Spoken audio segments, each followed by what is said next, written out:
Hi, welcome to the Burger Show. I'm Sherry Hansen. Thanks for joining me today. And we're out at beautiful Spanky Stone Hearth on Rose Lake, and I'm with Josh Hansen and Anthony Solon.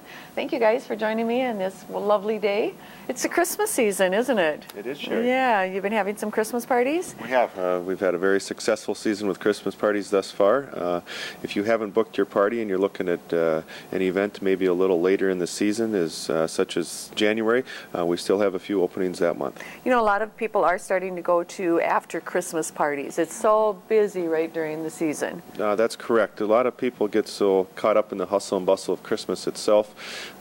Sometimes holiday and company parties get forgotten during December, so January is always a good time to do that. Okay, now Anthony, you've got the catering part of it down pat, don't you? And tell us what you can do for catering if you want to get some holiday party in. Well, catering's been a great business for us in the past year or so here. We've been having a lot of parties booked at just residential places, some bigger parties at event centers around the area. People are actually going to a lot more holiday parties, but smaller in their homes. Makes it feel a little bit more kind of like a community, like a small business. Right, yeah. Absolutely. What's nice about that, Anthony, is you come into their home, use their kitchen, and the host and hostess then can enjoy it, but then they can also show off their home. That's right. The best part is they don't have to do anything about it. So they can enjoy their party and we'll take care of it. And anything from small parties up to hundreds of people, we take care of them all. So. All right, so they just need to give a call out here at Spanky's, and then they can talk to you about that, and you kind of design it and fit it to the person that wants the party. Absolutely. Well, that sounds great, and I know that you do some catering of the weddings and things coming up in the new year. That we'll be talking a little bit about that. But hey, I just said New Year. I know you guys got something going on here New Year's Eve. Yeah, New Year's this year is going to be something a little different for us. Unfortunately, we weren't here last year during New Year's because of the fire, but. And so we got a lot to celebrate. We do. Big plans. So. All right, Josh, you tell us about the plans for New Year's. The first plan kind of came to us a few years ago. We were at an event in Brainerd, and we were at a food show there in the springtime, and they had shot fireworks off over the lake. So we thought we would incorporate that into the Spanky's New Year and celebrate 2012 by shooting fireworks off at midnight. So for fun. Star Fireworks is going to come down from Fargo. They're doing the show. They've done these in the past, and it sounds like a real neat event. Obviously, weather permitting. Hopefully we don't have a snowstorm like we did last year on New Year's Eve, but barring that, I think it's going to be a huge success and a real neat event, especially having the fireworks glisten and gleam over the lake as they are shot off. So they're going to shoot them and then they'll shoot off over the lake? They will. They're going to set up a little stage right down in front of the restaurant across from Highway 4 on Rose Lake, and people can watch from the deck, they can watch from the loft area, they can watch from the windows in the restaurant, and anywhere they can get a nice view of the lake. Oh, and so what are you going to be doing for specials inside the restaurant then? Oh, we'll have many food specials that night again, and also Generation Gap. It's a group of people from Perm. They are going to be playing out here as well that evening. So you got it all. You're going to have food, you're going to have music, you're going to have drink, you're going to have fireworks. And so this is the place to be on New Year's Eve. That sounds pretty wonderful.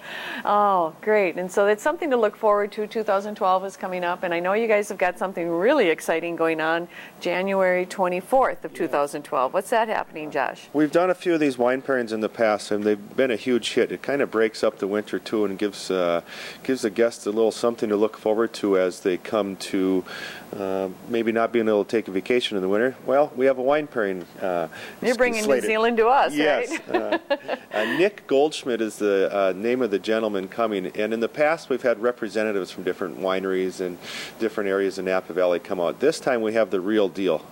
The owner of the vineyard, Nick Goldschmidt, who is from New Zealand, he obtained his enology degree in New Zealand and came over to California and started vineyards. He has vineyards in California, New Zealand, Argentina, and Chile. So we're really excited to have him coming on board for the 24th. We're going to have a 5-course wine pairing meal, and there'll be different courses of food throughout the night with those wines that exemplify the wine itself. Oh, that sounds wonderful. Anthony, how do you go ahead and get tickets for that? What I would do is call out here in advance. It does fill up extremely fast. Is it limited seating? We usually limit it to about 80 people. So definitely call out, get your name on the list. This is one that you're not going to want to miss. That's well, for and sure. the other thing is okay, right now you're wondering what to get that person for Christmas. That is so hard to buy for, and it's like, why not buy them a wine pairing? It is. That is just a wonderful idea. Well, and just before that, when we're talking about Christmas, who wants to talk about what's happening for the 12th night of Christmas? Josh, you want to talk about that? The Beautification Project, which is, or a committee, I should say, it's a great committee in Vergas. They help obtain and maintain Vergas and keep it beautiful in its natural state. And they've done gorgeous. They've done a fabulous job with this. There's been many different projects they've taken on, and as you drive through Vergas, I think you'll be able to see some of those projects that this committee has taken on.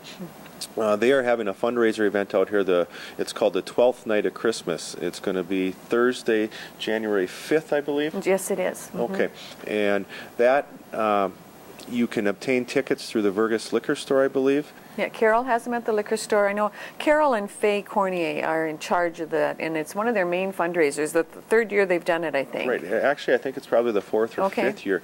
However, those tickets fill up fast as well. It's limited seating to 100 guests, and I think most of them are sold already. But if you call the liquor store or Faye Cornier, I'm sure there might be a few available yet. And the thing with that, too, is they have a silent auction, and it's also a fun time for, no jeans are allowed. I do know that. That's always kind of fun. It says it right on the ticket, you know, but it's not where you have to have tuxes and tails either. It's just a fun night to get dressed up and come out, and you do the courses, and you do there's some wines with it, too, also. And so it's kind of like a preview of what the great wine pairing is going to be on the 24th, right? Very true. Yeah, that'll work out good. Well, Josh and Anthony, you have a lot going on for the holidays, and it sounds like it's going to be an exciting night out here on New Year's Eve. Do you have to start making reservations for New Year's Eve already? You don't have to, but I would definitely recommend them. That way you can make sure you have a table waiting here for when you get here and enjoy your evening. And yeah, I would definitely recommend reservations. Okay, so let's recap. We've got some, if you want to do your holiday parties, what do? They call out to Spanky's, talk to one of you guys, and they can still get a holiday party in. If you want to have the holiday party at your house, you get a hold of Anthony, and you can do some catering in your home, and small to large, whatever you want to do there. And if you're starting to think about some of your summer catering, now's the time to get on the schedule for that too. And then right after that will be your New Year's. You're going to come up with some specials with the food, I'm assuming, Josh, and you're going to be having some drink specials. We will. And then, of course, the fireworks at midnight. And then we'll get into the 12th night of Christmas. And tell me one more little detail about the New Zealand wine pairing. Oh, the New Zealand wine pairing. A lot of Sauvignon Blancs come from New Zealand, and we'll be starting off with 2 different Sauvignon Blancs, followed by a Pinot Noir, and then a couple Cabernets from California.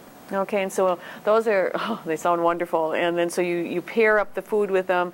Can you give us any indication what kind of foods I know that's usually a little bit of a surprise on the menu, but just give us a hint. A lot of lamb is raised and produced in New Zealand, so that might be a quick hint. That's maybe one of our clues on what's going to be going on there. So that sounds good. Well, guys, last year you weren't here for the Christmas season, and you weren't here for the New Year's season, but you are here now. You opened up again in May, and tell me how your summer went. Give me one recap on that, Anthony. Well, the summer was great. That's about all the way you can put it. We had a lot of support from the community. Everything went really, really well as planned. Actually exceeded our expectations a little bit. So it's nice to be here, isn't it? It is. And this warmer weather right now really makes this winter a lot shorter. Yeah, it does. And Josh, how about you? Is summer? Yeah, it's great. We got to thank our patrons for coming back and supporting us after a year of struggles. But after May, we opened up. It was just a great benefit to see the guests walking in the door again and having the continued support from the guests. It was fun to see old friends, wasn't it? Very true. Yeah. Well, hopefully you've got a chance to come to Vergas this holiday season and just take in all the beauty that it has. And if you do have some time too, please stop out at Spanky Stone Hearth. They've got a lot going on. And you have a good day in Vergas. Merry Christmas.